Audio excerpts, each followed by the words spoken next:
De retour au siècle 2025 sur le plateau de BITV, nous avons la chance d'être rejoints par M. Alexandre Séjourné, qui est directeur général de Accessite.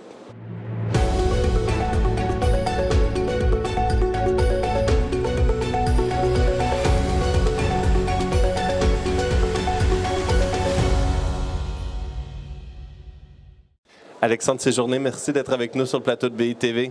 Merci de m'avoir invité. Peut-être, Alexandre, pour lancer la discussion, j'aimerais avoir un peu votre avis sur les évolutions que vous observez. Après tout, Accessite, vous êtes conseil auprès des investisseurs, aussi property manager. Vous avez donc une vision assez large de l'écosystème de l'immobilier de commerce. Quelles évolutions est-ce que vous observez actuellement, évidemment, pour le commerce en général, peut-être pour les centres commerciaux en particulier? Oui, alors effectivement, nous sommes au cœur de l'activité du commerce puisque notre activité de property manager nous amène à gérer pratiquement 300 immeubles de commerce dans tous les domaines d'activité, centres commerciaux, retail park, pieds d'immeubles, toutes les tailles de centres commerciaux et toutes les localisations, que ce soit en centre-ville ou en périphérie. Donc on est un observateur attentif de cette évolution-là. Et il y a 2 ans, on avait déjà fait une interview ensemble sur l'évolution du centre commercial sur les années à venir, post-Covid. On a, nous, édité d'ailleurs un livre blanc qui s'appelle « Le centre commercial en 2030 ». Et on est ravis de voir que les prévisions ou ce qu'on ressentait, les tendances, sont en train d'atterrir en ce moment et qu'on passe à la phase active de la transformation.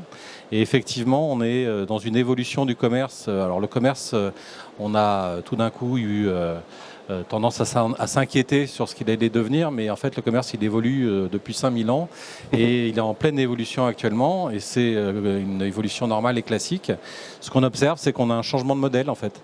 On a le modèle du centre commercial qu'on a connu pendant les 50 dernières années avec l'hypermarché, la galerie et 60% d'équipement de la personne et finalement un objet assez neutre et que désormais le mix est en train de se transformer et vers des activités nouvelles et qui sont forcément le résultat des changements d'habitude des consommateurs parce que c'est lui qui donne le tempo et c'est lui qui aujourd'hui nous amène à pouvoir voir arriver une nouvelle génération de retailers, voire de non-retailers, puisqu'il y a du marchand et du non-marchand maintenant, c'est ça la grande tendance dans les centres commerciaux. On voit arriver le loisir, nous on a eu le plaisir de l'expérimenter avec l'arrivée de Nikito sur 10 000 m² de loisirs à Domus. Il faut savoir qu'ils sont ouverts en avril 2024, nous sommes en juin 2025. C'est un succès qui dépasse toutes les attentes, y compris celles de Nikito, puisqu'ils ont eu plus de 440 000 visiteurs en 1 an. Ils ont dépassé toutes les prévisions de chiffre d'affaires. Et l'impact pour un centre commercial, c'est aussi plus de 40% de fréquentation. Donc clairement, voilà, clairement, c'est un game changer. Et on voit que désormais, ces activités-là ont un rôle à jouer et elles influencent ensuite l'ensemble du mix merchandising du centre.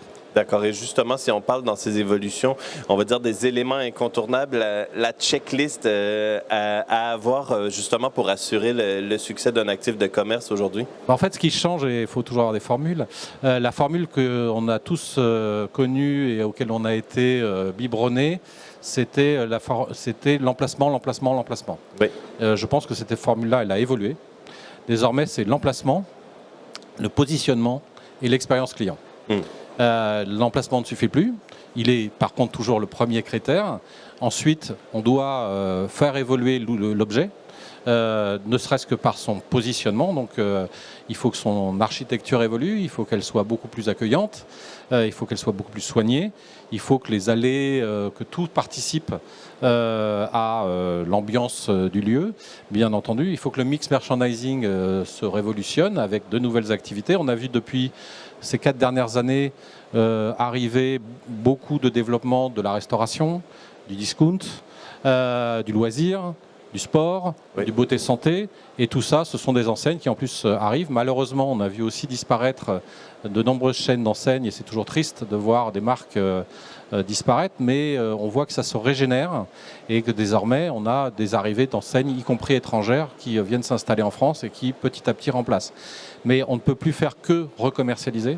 On doit accompagner la transformation du lieu et ça c'est l'expérience client où on fait travailler l'identité visuelle, le parcours client et toute une panoplie de services nécessaires aux clients et dernier élément qui sera aussi prépondérant, parce que c'est important désormais pour le consommateur, c'est le respect, la durabilité. Ah oui. Et donc tout ce qui est le RSE.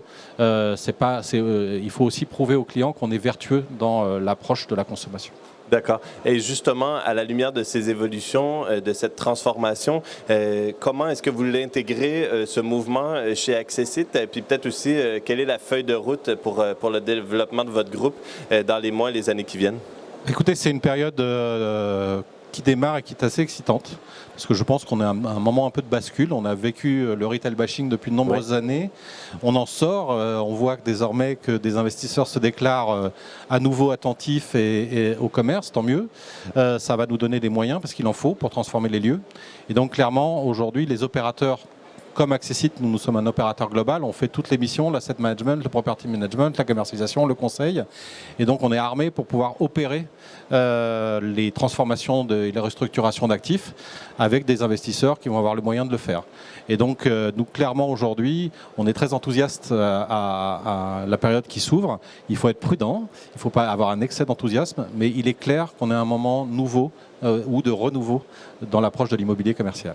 Alexandre Séjourné, merci d'être passé nous voir sur le plateau de BITV. Merci toujours beaucoup. Un plaisir. Merci. Merci à tous et toutes aussi d'avoir été avec nous. Je vous dis à bientôt au siècle 2025 sur BITV.